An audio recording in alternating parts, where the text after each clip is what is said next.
उस रात ठंड कुछ ज्यादा ही थी। ऐसी ठंड जो सिर्फ शरीर को नहीं बल्कि रूह तक को जमा दे। गांव बरसाना में साल की यह आखिरी ठंडी रात थी। लोग कहते थे, इस रात जो बाहर निकला समझो वो पूरा वापस नहीं लौटा। रात के ठीक 12 बजे थे। आसमान पर चांद आधा छिपा हुआ था, जैसे वो भी इस गांव को देखने से डर रहा हो। चारों तरफ कोहरा इस तरह फैला था मानो जमीन से आत्माएं उठकर हवा में घुल गई हो। गांव की कच्ची गलियों में सन्नाटा था।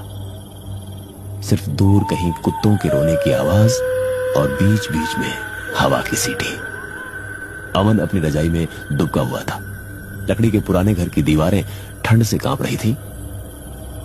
मां पास वाले कमरे में सो रही थी और पिता शहर में थे। अमन को नींद नहीं आ रही थी, लेकिन अचानक दरवाजे पर नहीं बल्कि खिड़की से आवाज आ रही थी। अमन की सांस अटक गई। गांव में इस समय कोई बाहर नहीं निकलता, और जो निकलता है वो दस्तक नहीं देता। कौन है वहां? अमन की आवाज कांप रही थी। कोई जवाब नहीं। फिर से वही आवाज, खुरचने जैसी, जैसे कोई नाखूनों से लकड़ी को नोच रहा हो। अमन ने रजाई के भीतर से झांका। खिड़की पर मोटा कोहरा जमी हुई बर्फ जैसा था। कुछ भी साफ नहीं दिख रहा था, लेकिन तभी उसे लगा जैसे खिड़की के उस पार कोई खड़ा है। अमन के दिमाग में बाबा की आवाज गूंजने लगी। ठंड की आखिरी रात में अगर कोई आवाज दे तो जवाब मत देना बेटा, वो इंसान नहीं होता। बाबा के मरे हुए 5 साल हो चुके थे, लेकिन उनकी कही बातें आज भी गांव में जिंदा थीं। अमन ने आंखें बंद कर लीं। अब आवाज तेज थी। अमन। एक धीमी ठंडी फुसफुसाहट आई। अमन का दिल जोर से धड़क उठा। अमन, दरवाजा खोलो, बहुत ठंड लग रही है। ये आवाज उसकी मां जैसी थी, लेकिन मां तो अंदर सो रही थी। अमन पसीने से भीग गया। ठंड में भी पसीना, यह अच्छा संकेत नहीं था। अमन ने हिम्मत करके खिड़की के पास गया। तो उसने देखा, उसने उसकी रूह हिला दी। कोहरे के बीचों बीच एक औरत की परछाई खड़ी थी। चेहरा साफ नहीं दिख रहा था, लेकिन आंखें लाल चमक रही थी, बिल्कुल जानवरों जैसी। और सबसे डरावनी बात, उसके पैर जमीन पर नहीं थे, वो हवा में तैर रही थी। अमन चीखना चाहता था, पर गला जैसे जाम हो गया। अचानक वो परछाई बोली, अमन, मैं ठंड से मर जाऊंगी। अगली सुबह अमन बुखार में तप रहा था। मां घबराकर गांव के बुजुर्ग हरदत्त काका को बुला लाई। काका ने अमन का माथा छुआ, फिर खिड़की की तरफ देखा। वहां नाखूनों के गहरे निशान थे। काका का चेहरा सफेद पड़ गया। उसने इसे देख लिया। काका बुदबुदाए। किसने? काका ने धीमी आवाज में कहा, शीतला बाई। ये सुन के मां कांप गई। बरसाना गांव में सालों पहले एक औरत रहती थी, शीतला बाई। सर्दियों की एक रात उसे गांव से निकाल दिया गया था। कारण कोई नहीं जानता। वो पूरी रात बर्फ जैसी ठंड में भटकती रही। सुबह उसका शव गांव के बाहर पीपल के पेड़ के नीचे मिला। आंखें खुली थी, मुंह जैसे कुछ कहना चाहता हो। उसी दिन से हर साल ठंड की आखिरी रात वो लौटती है, और जो उसकी आवाज सुन ले वो अगले दिन बीमार पड़ जाता है। और जिसने दरवाजा खोल दिया वो कभी नहीं मिला। अमन की हालत बिगड़ती जा रही थी। वो बार बार बड़बड़ाता रहा, मां, वो खिड़की पर है, वो बुला रही है। घर में दिया बुझने लगा था। हवा अपने आप ठंडी होती जा रही थी। हरदत्त काका ने कहा, वो आज रात फिर आएगी, क्योंकि उसने अमन को देख लिया। अब क्या होगा? काका ने पीपल की लकड़ी का ताबीज निकाला। अगर आज रात ये टूट गया तो समझ लेना शीतला बाई घर के अंदर आ चुकी है। रात दोबारा आई। ठंड पहले से ज्यादा थी। अमन बिस्तर पर पड़ा था, आंखें खुली, लेकिन पुतलियां जमी हुई। ठीक 12 बजे इस बार दरवाजे से आवाज आई। मां का दिल बैठ गया। बाहर से आवाज आई, दरवाजा खोलो, मैं अंदर आना चाहती हूँ। ताबीज अचानक चटक गया और तभी दरवाजे के नीचे से कोहरे जैसी सफेद चीज घर के अंदर घुसने लगी। मां ने चीख मारी। अरे नहीं। अमन के मुंह से बस इतना निकला, माँ वो आ गई। उस रात जैसे समय रुक गया हो। घड़ी की सुइयां 12 पर अटकी हुई थी, मगर हर सेकंड किसी सदी जितना भारी लग रहा था। दरवाजे के नीचे से घुसता सफेद कोहरा अब कमरे के बीच तक पहुंच चुका था। वो कोहरा ठंडा नहीं था, वो जिंदा था। मां ने कांपते हाथों से अमन को अपनी बाहों में कस लिया। अमन का शरीर बर्फ की तरह ठंडा था, उसकी सांसें हल्की और टूटी हुई। अमन, मेरे बेटे, आंखें खोलो। लेकिन अमन की आंखें खुली थी और वो किसी और ही चीज को देख रहा था। धीरे धीरे कोहरा आकार लेने लगा। एक औरत का धुंधला सा चेहरा उभरने लगा। चेहरा जला हुआ, आंखें पूरी तरह लाल और बाल ऐसे बिखरे हुए जैसे सदियों से कंघी न देखी हो। उसके होंठ हिले। ठंड, बहुत ठंड है। मां की चीख गले में ही अटक गई। वो जान गई थी शीतलाबाई सच में आ चुकी थी। अचानक दरवाजा अपने आप चरमराकर खुल गया।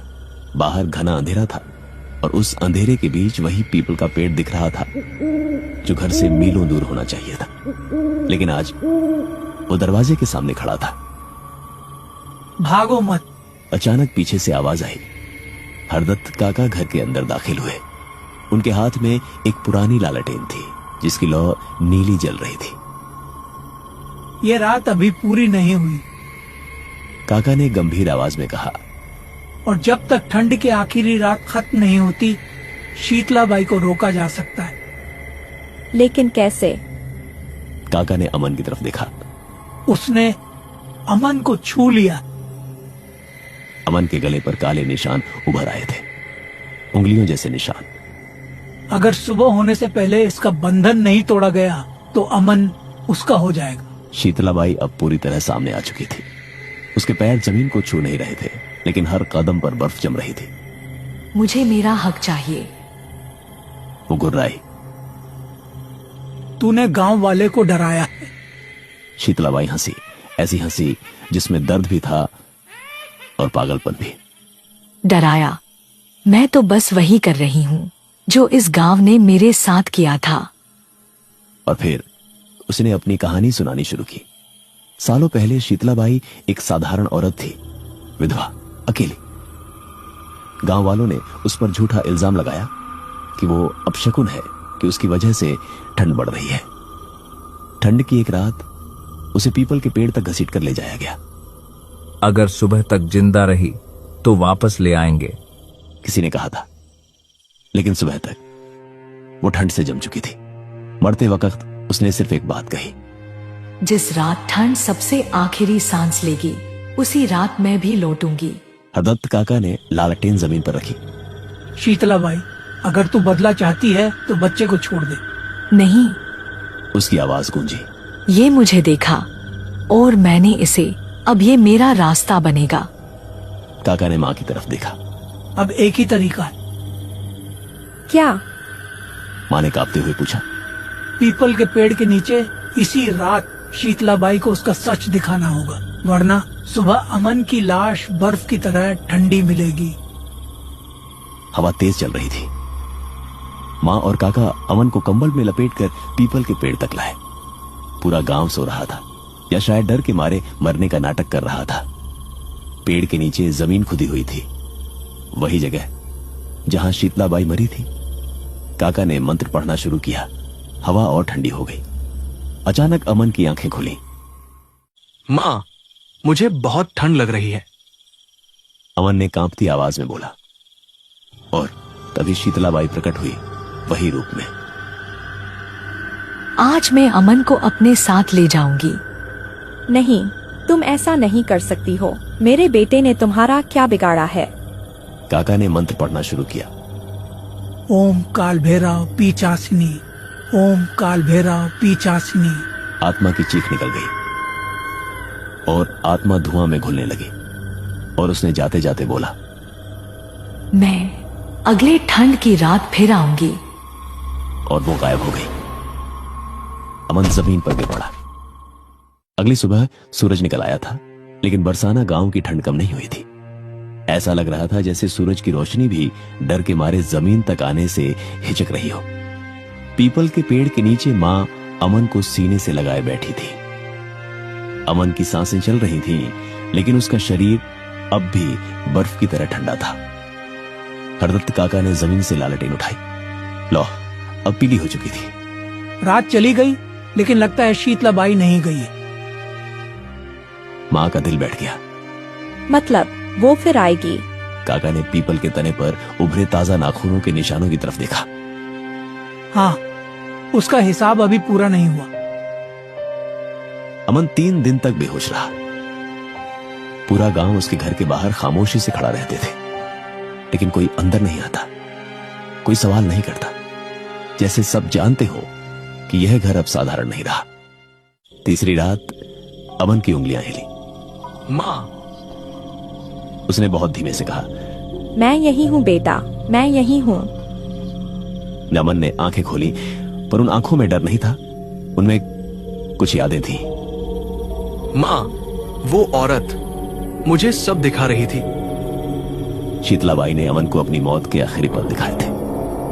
कैसे ठंड में उसका शरीर अकड़ गया था, कैसे उसने पीपल के पेड़ से लिपटकर आखिरी सांस ली थी, और कैसे गांव के लोग सुबह उसकी लाश देखकर भी चुप रहे। माँ, वो बुरी नहीं थी। मां ने अमन को कसकर पकड़ लिया। रात होते ही घर के बाहर हवा तेज हो गई। पीपल के पत्तों की आवाज, जबकि पीपल का पेड़ घर से बहुत दूर था। हरदत्त काका उस रात फिर आए। उनका चेहरा पहले से ज्यादा थका हुआ था। अमन अब सिर्फ लड़का नहीं रहा, वो शीतलाबाई का साक्षी बन चुका है। तो क्या होगा अब? मां ने घबराकर पूछा। हर ठंड की आखिरी रात वो अमन को बुलाएगी, मां सन्न रह गई। और अगर अमन ने जवाब दिया तो अगली बार वापस आने का कोई रास्ता नहीं बचेगा। साल बीत गया। लोगों को लगा सब सामान्य हो गया है। अमन फिर से कॉलेज जाने लगा, हंसने लगा, लेकिन ठंड आते ही वो चुप रहने लगा। उसे रात में नींद नहीं आती। वो खिड़की के पास बैठकर बाहर देखता रहता। क्या देख रहे हो बेटा? मां पूछती है। अमन बस इतना कहता। वो आ रही है माँ। और फिर आई ठंड की आखिरी रात। रात के 12 बजे थे। इस बार आवाज खिड़की पर नहीं थी, वो अमन के दिल में थी। अमन, वही जानी पहचानी फुसफुसाहट। मां जाग गई। अमन उठकर बैठ गया। उसकी आंखें अंधेरे में चमक रही थी। माँ, अगर मैं नहीं गया तो वो किसी और को ले जाएगी। मां का जैसे कलेजा फट गया। नहीं, मैं तुझे कहीं नहीं जाने दूंगी। हरदत्त काका पहले से वहां मौजूद थे, जैसे उन्हें सब पता हो। ये रात फैसला करेगी। काका बोले, मैंने आते समय देखा पीपल के पेड़ के नीचे बर्फ जमी हुई थी। अचानक शीतलाबाई सामने आई, पहले से शांत, पहले से ज्यादा दुखी। मैं बदला नहीं चाहती, मैं मुक्ति चाहती हूँ। मुक्ति? लेकिन कैसे? शीतलाबाई ने अमन की तरफ देखा। जिस बच्चे ने मेरी सच्चाई देखी है, अगर वही मेरी कहानी गांव के सामने बोले तो मैं मुक्त हो जाऊंगी। अमन ने गांव के सभी लोगों को इकट्ठा किया और अमन ने सारी बता दिया, हर सच, हर झूठ। लोगों की आंखें झुक गईं। किसी ने पहली बार कहा, हमसे गलती हुई। पीपल के पेड़ की जड़ें कांपने लगी। हवा अचानक शांत हो गई। शीतलाबाई मुस्कुराई। अब मुझे ठंड नहीं लग रही। शीतलाबाई धीरे धीरे रोशनी में बदलने लगी। उसकी आंखों में अब नफरत नहीं थी। अमन, तूने मुझे इंसान बना दिया। और वो हमेशा के लिए चली गई।